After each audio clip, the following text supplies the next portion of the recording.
Taste the Daily. Trichy மாநகராட்சிக்கு உட்பட்ட 19வது ward பகுதியில் 15 நாட்களுக்கு மேலாக தெருவிளக்கு எரியாததால் இருளில் மூழ்கிய அவலம் அரங்கேறியுள்ளது. தெருவிளக்கு சரியாக எரியாதது குறித்து மாநகராட்சி அதிகாரிகளிடம் பலமுறை புகார் அளித்தும் நடவடிக்கை எடுக்கப்படவில்லை என அப்பகுதி மக்கள் குற்றம் சாட்டுகின்றனர். விடிய அரசின் மின்வாரிய அதிகாரிகள் அலட்சிய போக்குடன் செயல்படுவதால் பெரும் அசம்பாவிதம் நடக்க வாய்ப்புள்ளதாக பொதுமக்கள் அச்சம் தெரிவிக்கின்றனர்.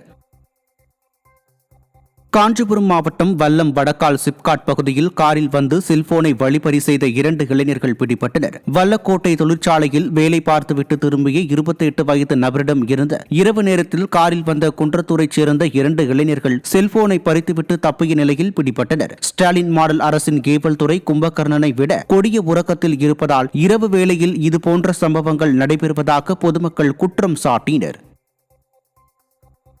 கடலூர் மாவட்டம் இனமங்கலம் கிராமத்தில் குடிநீருக்காக பயன்படுத்திய குளத்தில் ஆகாய தாமரை மண்டி கிடக்கும் அவலநிலை நிலவுகிறது. குளத்தில் இருந்து வெளியேறும் பாம்பு, பூரான், தேல் உள்ளிட்ட பல விஷ ஜந்துக்கள் குடியிருப்புகளில் புகுவதால் மக்கள் அச்சமடைந்துள்ளனர். இந்த குளத்தை தூர்வார வேண்டும் என பலமுறை கோரிக்கை வைத்தும் விடிய அரசின் அதிகாரிகள் வழக்கம் போல கண்டு கொள்ளவே இல்லை என கிராம மக்கள் வேதனை தெரிவிக்கின்றனர். தென்காசி மாவட்டம் பண்பொழி பகுதியில் கனிமவள லாரி மோதி ஒருவர் தலை நசுங்கி உயிரிழந்ததை கண்டித்து பொதுமக்கள் சாலை மறியலில் ஈடுபட்டதால் பரபரப்பு ஏற்பட்டது. பண்பொழி பகுதியைச் சேர்ந்த மாரிமுத்து என்பவர் கனிம வளங்கள் ஏற்றிச் செல்லும் லாரி மோதியதில் சம்பவ இடத்திலேயே பலியானார்.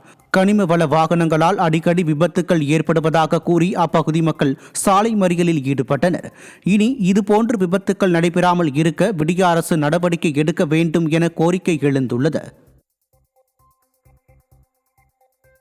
கோவை மாவட்டம் வால்பாறையில் அதிமுக ஆட்சியில் அமைக்கப்பட்ட படகு இல்லம், தாவரவியல் பூங்கா போன்றவை பயன்பாடின்றி இருப்பது பொதுமக்களை அதிருப்தியடைய வைத்துள்ளது.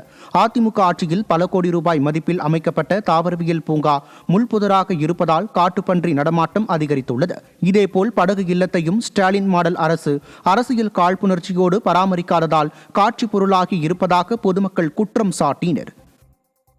2020ஆம் ஆண்டு அதிமுக ஆட்சி காலத்தில் ஒரு 7 கோடி செலவில் கொண்டு வரப்பட்ட திட்டம்.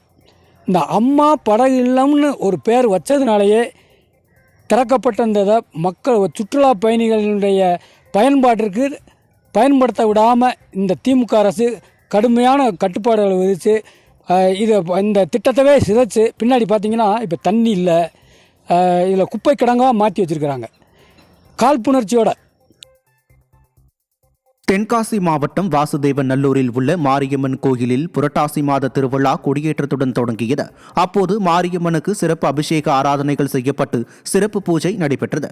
இதைத் தொடர்ந்து ரத வீதிகளில் வலம் வந்த விநாயகர் பெருமானை ஏராளமான பக்தர்கள் சாமி தரிசனம் செய்தனர்.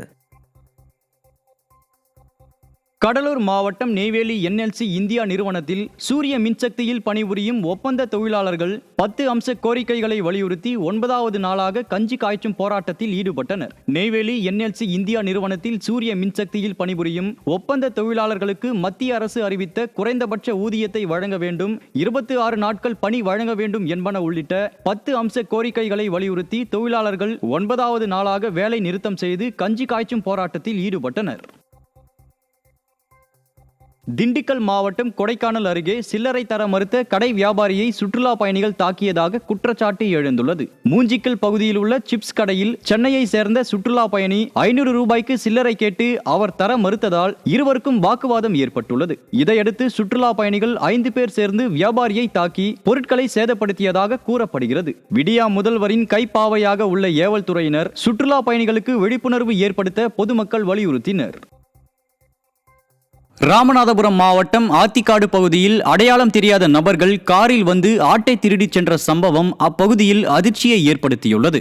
ஆத்திக்காடு பகுதியை சேர்ந்த சண்முகநாதனின் ஆடு ஒன்று திடீரென காணாமல் போனதால் அவர் CCTV காட்சிகளை ஆய்வு செய்துள்ளார். இதில் காரில் வந்த அடையாளம் தெரியாத நபர்கள் ஆட்டை திருடிச் சென்றது தெரிய வந்தது. திறனற்ற திமுக ஆட்சியில் ஏவல் துறை செயலிழந்துள்ளதால் குற்றவாளிகள் அச்சமின்றி குற்ற செயல்களில் ஈடுபடுவதாக பொதுமக்கள் குற்றம் சாட்டியுள்ளனர்.